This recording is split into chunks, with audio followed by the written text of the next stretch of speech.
Исәнмесез укучылар. Көнбатыш Европа илләре тарихын өйрәнүне дәвам итәбез. Бүгенге тема 9-11 гасырларда Көнбатыш Европаның феодал таркаулыгы. Теманың бүлекләре белән экранда таныша аласыз. Феодал таркаулык шырында теләсә кайсы ире феодал биләмәсе дәүләт эшендәге дәүләт кебек була. Укучылар, кем булган соң ул феодал?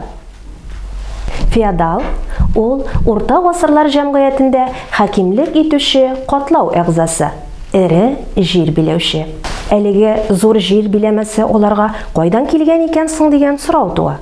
Җир хәрби хезмәт өчен бирелгән һәм ул хезмәт гаиләдә буыннан буынга тапшырылып барылган чиракта җирдә калган. Бу җир биләмәсе феод дип аталган.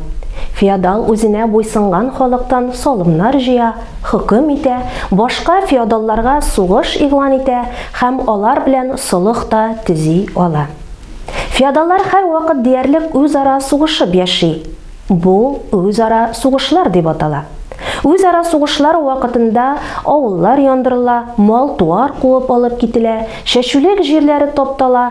Бу хәлдән күбрәк крестьяннар җәфа чигә. Һәр ире феодал җиренең бер өлешен крестьяннары белән бергә ваграк феодалларга хезмәтләре өчен бүләк итеп өләшә. Тегеләре исә аңа тугры булырга ант итә. Әлеге феодал аларга карата сеньор булып санала. Аннан җир алучы феодаллар аның вассаллары булып китә. Вассал сеньорның буйрыгы буенча аның белән бергә походка чыгарга һәм сугышчылар отряды алып килергә, сеньор судында катнашырга һәм аңа киңәшләре белән ярдәм итәргә, сеньорны әсирлектән йылып алырга бурычлы була.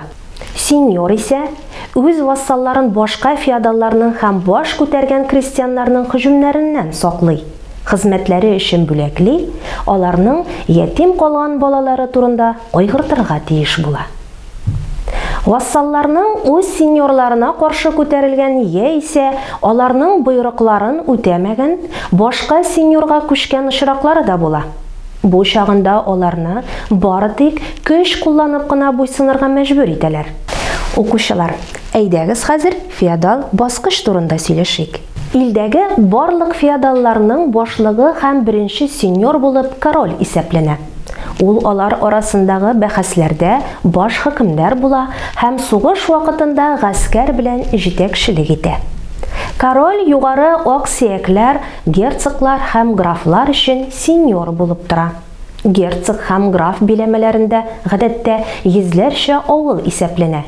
Алар зур сугышчы отрядлары белән идарә итәләр. Түбән баскычта герцог һәм вассалларның графлары, бароннар һәм виконтлар тора. Әлбәттә, алар 2-3 авылга хуҗа булып, сугышчылар отряды бирә ала. Бароннар рыцарьларның сеньорлары була. Рыцарьларның инде үз вассаллары түгел, бәйле крестьяннары гына була. Шулай итеп, бер үк феодал, ваграк феодалның сеньоры һәм ирерәгенең вассалы була. Рыцарь үз сеньорына буйсынырга тиешме дигән сорауга Германиядә әйе, Франциядә юк дип җавап биргәннәр. Анда чыннан да минем вассалымның вассалы миңа вассал түгел дигән кагыйдә яши. Феодаллар арасындагы мондый бүленешне тарихчылар феодал баскыч дип атый.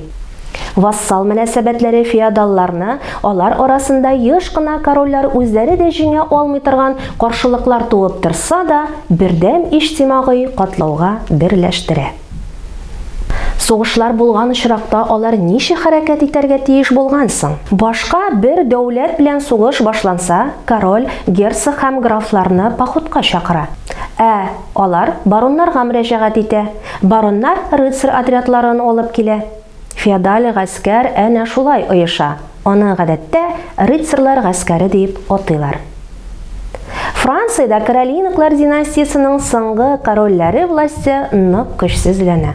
10-нчы гасырларда француз корольлеге ул вакытта 14 ире феодал биләмәдән тора. Күп кенә феодаллар король җиренә караганда да зуррак җирләр били. Герцоглар һәм графлар корольне бары тик тигез хокуклылар арасында гына беренче дип саный һәм аның боерыкларына кайвакыт буйсынмыйлар да. Илнең Сена елгасы янындагы Париж һәм Луаре елгасы янындагы Орлеан шәһәрләре урнашкан төньяк көнчыгыш биләмә генә корольгә караган. Шул заман кешесе әйтүенчә, әлеге шипшә ояларында яшәүчеләр талау юлы белән илне белгенлеккә төшерә бара. Король нинди эшләр башкарган һәм нинди хокукларга ия булган соң? Бөтен ил белән идарә итү хокукы булмаган король гомуми законнар да чыгармый, халыктан салымнар да җыя алмый.